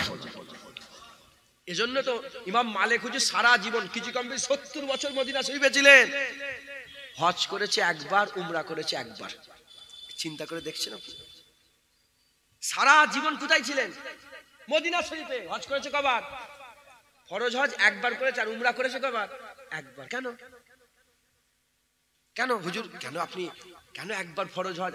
বলে আমি যদি বারবার মদিনা ছেড়ে বেরিয়ে যাই, যদি মত যদি আমার ওখানে হয়ে যায়, তাহলে মদিনার মত ছুটে গেল। আমি মদিনার মত না ছুটে যায়, এজন্য আমি মদিনায় আঁকড়ে পড়ে আছি। একবার জোরে বলেন সুবহানাল্লাহ। হযরতে বাদশাহ হারুন আর রশিদ বলে, এ মালিক তুমি চলো। বলে তুই বাদশাহ তোর জায়গায় থাকবে, যা, আমি মদিনার মাটি চুমা ছাড়বো না, আমি এখানেই পড়ে থাকবো। একবার জোরে বলেন। তখন বলে, হুজুর ঠিক আছে, একটা মাসলা বলে দেন। বলে কি? বলে কেউ যদি রাসূলুল্লাহর সাথে বিয়াদবি করে, উম্মত কি করবে? আমি নয়, ইমাম মালিক মাসলার হাল বলছে। বলে শোনো, সঙ্গে সঙ্গে তার প্রতিবাদ করবে, তার ধর থেকে আলাদা করে তার প্রতিবাদ করবে, গর্দান ধর থেকে আলাদা করবে। তখন হারুন আর রশিদ বলছে, যদি করতে না পারে, করতে যদি না পারে, বলে গোটা উম্মত মরে যাক, যত মানুষ আছে পৃথিবীতে মুসলমান কলমা পড়ে সব মরে যাক, সব মরে যাক। বেঁচে আছে কি করে? রাসূলুল্লাহর গুস্তাখ বেঁচে আছে কি করে? ওমরে ফারুক হুজুরের তাকত দেখেন। ইহুদির জমিন সবাই জানেন, ইহুদির জমিন ওপরে, মুসলমানের জমিন নিচে, পাহাড়ে সব চাষ তো, এই ভুল হচ্ছে, মুসলমানের জমিন ওপরে, ইহুদির জমিন নিচে। আর ঝর্ণার পানি ওপর থেকে নামছে, মুসলমান বার দিয়ে দিয়েছে, তাহলে ইহুদির জমিনে পানি আসছে না। ইহুদি মুসলমানকে বলে যায় পানি ছাড়তে হবে, একটু ঝগড়া হয়েছে, কথা কাটে, বলে চলো নবীর কাছে। হ্যাঁ চলো নবীর কাছে যাবো। মুসলমান এসেছে, ইহুদি এসেছে, বলে হুজুর এই ব্যাপার। ইহুদি বলে, দেখেন না, আপনার উম্মত, আপনার সাহাবা বলে দাবি করে উম্মত, আমার এ করে নিয়েছে, পানি আটকে দিয়েছে। বলে দেখো, আমি রাসূলুল্লাহ ফাইসালা করে দিয়েছি, তোমাকে পানি ছাড়তে হবে, তোমার তো ওপরে একটা নিচে, পানি না ছাড়লে হবে কি করে? তোমাকে পানি, তোমার জমি হয়েই পানি। এ বলছে আমার জমিতে পানি এসছে, তো আমি ছাড়বো কেন? বলে না, তোমাকে নিচের জমির খেয়াল রাখতে হবে, তোমাকে ছাড়তে হবে। হুজুর ফাইসালা করে দিয়েছে। এর ফাইসাল্লাহ কার? মুসলমানের ফাইসাল্লাহ ইহুদির পছন্দ হয়ে গেছে, মুসলমানের ফাইসাল্লাহ পছন্দ হয়নি। তখন মুসলমান বলে মদিনা ওমরে ফারুকের কাছে চলো। ওমরে ফারুক হুজুরও তখন একটা এ ছিল যে চলো ওমরে ফারুক হুজুরের কাছে যাবো। ওমরে ফারুকের কাছে গিয়েছে যে এই ব্যাপার। তখন ওমরে ফারুক হুজুর জানতেন না যে নবী ফাইসাল্লাহ করেছে। তিনি ফাইসাল্লাহ দিতে যাবেন, ইহুদি বলে শোনেন ফাইসাল্লাহ হয়ে গেছে। বলে কে? বলে রাসূলুল্লাহ ফাইসাল্লাহ করেছে, এই মুসলমান মানে নে, নবীর ফাইসাল্লাহই মানে নে। বলে এক্ষুনি দাঁড়াও, আসছে। কিচ্ছু কথা বলেনি, ঘরে ঢুকেছে, তলোয়ার নিয়ে এসেছে, একটা জাররা কোন হ্যাঁ কি না কি কোন সুযোগ না দিয়ে গর্দান কেটে আলাদা করে দিয়েছে। হ্যাঁ, এমনি ওমরের তাকত, আল্লাহর নিয়ামতের কদর করেছে সাহাবারা। এমনি সাহাবাদের, এই সাহাবারা দুটো সুপার পাওয়ার উল্টে দিয়েছে। কটা পাওয়ার? কেসরায়ে ইরান, কাইসারে রোম, এই দুটো সালতানাত পৃথিবীর সবচেয়ে বড় সুপার পাওয়ার। সাহাবারা দুটোকে উল্টে দিয়ে ইসলামের ঝান্ডা উপরে উড়িয়ে দিয়েছে। একবার জোরে বলেন সুবহানাল্লাহ। কিসের জন্য? কিসের জন্য? হুজুর পাকের আদব করেছে আল্লাহ, সাহাবাদের জন্য ফেরেশতা পাঠিয়েছে। হ্যাঁ, ওমরে ফারুক হুজুর জামানাতে আবু উবাইদা বিন জাররাহ আছেন, আরো সব সাহাবা হুজুর আছেন, যুদ্ধের ময়দানে যাচ্ছে, যুদ্ধ করতে যাচ্ছে, হঠাৎ করে দেখে সামনে কি বড় একটা নদী, বড় নদী সামনে পড়ে গেছে। আবু উবাইদা বিন জাররাহ বলে, দাঁড়াও। বলে, এ নদী, মুহাম্মদ আরবীর গোলাম এসেছে, আল্লাহ রাস্তায় জিহাদ করতে যাচ্ছে, রাস্তা দাও। কি বলেছে? রাস্তা দাও। আল্লাহর কসম, পানি শক্ত হয়ে গেছে, পানির ওপর দিয়ে ঘোড়া ছুটিয়ে ছুটিয়ে নিয়ে গেছে। মাথায় ঢুকছে না? বুঝতে পারছেন? কেন? কেন? খবর লাও, সাহাবারা নবী আল্লাহর সবচেয়ে বড় নিয়ামতের কদর করেছে। কিরম ভাবে কদর করেছে? সাহাবারা পিসাব খেয়েছে রাসূলুল্লাহ। সুবহানাল্লাহ বললেন না জোরে? আরো জোরে বলতে পারলেন না সুবহান? আরো জোরে বলবেন না সুবহানাল্লাহ? কি খেয়েছে? পিসাব মুবারক খেয়েছে রাসূলুল্লাহ। কে খেয়েছে? বারাকা, আম্মা বারাকা পিসাব খেয়েছে। সব ব্যক্ত নসিবে হয়নি। হুজুর পাক মুবারক পিসাব পায়খানা করলে মাটি সঙ্গে সঙ্গে খেয়ে নেয়, দেখা যায় না, দেখা যায় না। একদিন পাত্রে পিসাব করেছিলেন, সুযোগ পেয়ে গেছে, বারাকা হুজুর ঢকঢক করে খেয়েছে। যখন খেয়ে নিয়েছেন, পান করে নিয়েছেন, এ খবর ছড়িয়ে গেছে, সাহাবাদের মধ্যে ছড়িয়ে গেছে, বারাকা হুজুরের মুবারক পিসাব পান করেছে। সবাই বলে, বারাকা বলো না কেমন পিসাব খেলে, পিসাব কেমন, টেস্ট কেমন ছিল, এ বারাকা বলো না তুমি কেমন মজা পেলে। বলে, কি বলবো, যার খুশবুরও জবাব নেই, যার টেস্টেরও জবাব নেই। আমি আমার জীবনে ওরকম শরবত পাইনি যেরকম হুজুর পাকের মুবারক পিসাব খেয়ে আমার মজা লেগেছে। একবার জোরে বলে। সাহাবারা হুজুরের মুবারক পিসাব করে খেয়ে নিয়েছে। আর এই কুকুরগুলো নবী পাকের সামনে বিয়াদবি করছে। কি মুলি সাহেব বলে, ও আমার মুফতি সাহেবের বিরুদ্ধে কথা বলেছে, ও আমার মওলানার বিরুদ্ধে কথা বলেছে, ও আমার পীর সাহেবের বিরুদ্ধে কথা বলে, ও আমার জুনায়েদের বাপের বিরুদ্ধে কথা বলে। ও জুনায়েদের বাপের বিরুদ্ধে কথা তোমার গায়ে লাগছে, মুফতি সাহেবের বিরুদ্ধে কথা গায়ে লাগছে, পীর সাহেবের বিরুদ্ধে কথা গায়ে লাগছে, মোল্লার বিরুদ্ধে কথা গায়ে লাগছে। কেন? ও রাসূলুল্লাহর বিরুদ্ধে কথা বলেছে, তা তো গায়ে লাগে না। তুই কি পীরের কলমা পড়েছিস না রাসূলুল্লাহর কলমা পড়েছিস? আগে তো রাসূলুল্লাহর হয়ে লড়াই করা দরকার ছিল। তুই নবী ছেড়ে দিয়ে মোল্লা মৌলবীর দামান ধরে ধরে চলছো। রাগ করছেন আপনারা? হ্যাঁ, ফিরে আসেন। তুমি নবীর ইজ্জত করবে না, আল্লাহ তোমাদের বেইজ্জত করবে। তুমি একা, আল্লাহর কসম খেয়ে বলছো, তুমি একা নবীর ইজ্জত করো, আল্লাহ তোমাকে দুনিয়া আখিরাতে ইজ্জত না করে দেবে। মুসলমানের ছেলেরা, এ নবীর উম্মত উম্মতিরা, হযরতে আল্লামা ইকবাল রাহমাতুল্লাহ আলাইহি, আল্লামা ইকবাল হুজুর সারা জমানা আল্লামাকে ইকবালকে কি বলে? আল্লামা বলে। কি বলে? দাড়ি ছিলেন আল্লামা ইকবাল হুজুরের, জানেন না? দাড়ি ছিলনি, কিন্তু সবাই কি বলে? আল্লামা। আল্লাহ পাক তিনাকে আল্লাহর ওলি করেছিলেন। একবার জোরে বলেন আল্লামা ইকবাল। আমার বড় হুজুর কেবলা আল্লামা ইকবাল হুজুরের নাত পড়তেন। चीनो अरब हमारा, हिंदुस्तान हमारा, मुस्लिम है हम वतन है सारा जहां हमारा। কি মানে কি? চীন আমাদের, এই এই এই চীনো আরব হামারা, এইটাকে নিয়ে পার্লামেন্টে একজন টাকলা মতন শয়তান আছে, দেখেছেন আপনারা? দেখেন না? টাকলা শয়তান আছে না? হ্যাঁ, টাকলা শয়তান। না না, ও নয়, আরেকটা শয়তান। টাকলা শয়তান আরেকটা আছে। হ্যাঁ, বুঝতে পারছেন? ওই টাকলা শয়তান দেখি চীনো আরব হামারা এর বিরুদ্ধে বলছে। তো আল্লাহ একবার বলছে, চীনো আরব হামারা, हिंदुस्तान हमारा, मुस्लिम है हम वतन है सारा जहां हमारा। चीन আমাদের, আরব আমাদের, হিন্দুস্তান আমাদের, সারা জাহাঁ আমাদের। কথা ঢুকছে? এই আল্লামা ইকবাল, এই আল্লামা ইকবাল। হ্যাঁ, একটা ওই যে সবাই গায় না একটা, सारे जहां से अच्छा हिंदुस्तान हमारा। হ্যাঁ, আল্লামা ইকবাল হুজুরের লেখা। আর একটা হচ্ছে ওই মুঝে কুফা वालो मुसाफिर ना समझो मैं आया नहीं हूँ बुलाया गया हूँ, আছে না আল্লামা ইকবাল? এরা আল্লামা ইকবাল প্রচুর লেখা। আল্লামা ইকবাল হুজুর সারা জীবন লন্ডনে কাটিয়েছেন। তিনাকে জিজ্ঞাসা করলো কি দেখলে? বলে লন্ডন আমি কিচ্ছু দেখিনি। বলে লন্ডন তোমাকে আমরা কি আমরা শুধু ইংরেজদের প্রশংসা করি? ও যদি আমি লন্ডন, বলে লন্ডনের মতন লোক নেই। আল্লামা ইকবাল বলছে আমি লন্ডন আমাকে খুশি করতে পারেনি, আমার খুশি রাসূলুল্লাহর মদিনা। একবার জোরে বলেন সুবহান। আল্লামা ইকবালকে জিজ্ঞাসা করলো তুমি কে? তুমি আল্লামা, তুমি ক্যালেন্ডারে লাহোরি, তুমি শায়ের, তুমি কে? বলে আমার সবচেয়ে বড় পরিচয় যে রাস্তা মদিনা শরীফে যাচ্ছে ওই রাস্তার ধারে বসে থাকা একটা ফকির। একবার জোরে বলেন সুবহান। আল্লামা ইকবাল বলেছে হুজুর পাকের ঘরে যে ঝাড় দেওয়া হতো না, হুজুর পাকের ঘরে যে ঝাড় দেওয়া হতো, ওই ঝাড় দেওয়ার পরে যে ধুলোগুলো উঠতো, ওই ধুলোটাও তুর পর্বত মোকাবেলা করতে পারবে না। একবার জোরে বলেন। আল্লামা ইকবাল জীবনে মদিনা শরীফে যায়নি।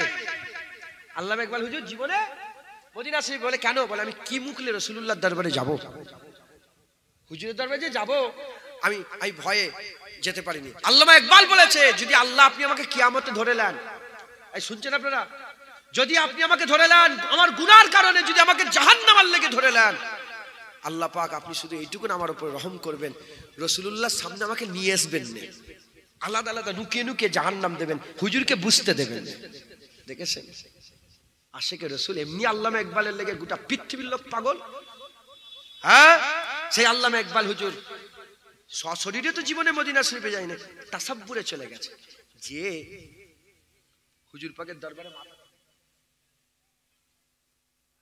দরবারে তিনি সেরে বলছে আমি চলে গেছি রাসূলুল্লাহর দরবারে, মাথা নত করে দে, মানে সেজদায় পড়ে গেছে। এই মাশাআল্লাহ, সকল উঠে দাঁড়ান, নারে তাকবীর, নারে তাকবীর, নারে তাকবীর, নারে তাকবীর। শুধু এইটুকুন বলে দিন, নাহলে কথা খারাপ হয়ে যাবে। তো যখন সেজদায় পড়ে গেছেন, তখনকার জামানার যে বাদশা আজিজ ছিল না, আরবের বাদশা এলো, এসে বলতে আরম্ভ করেছে এই আল্লামা ইকবাল তুই সেজদা দিচ্ছিস?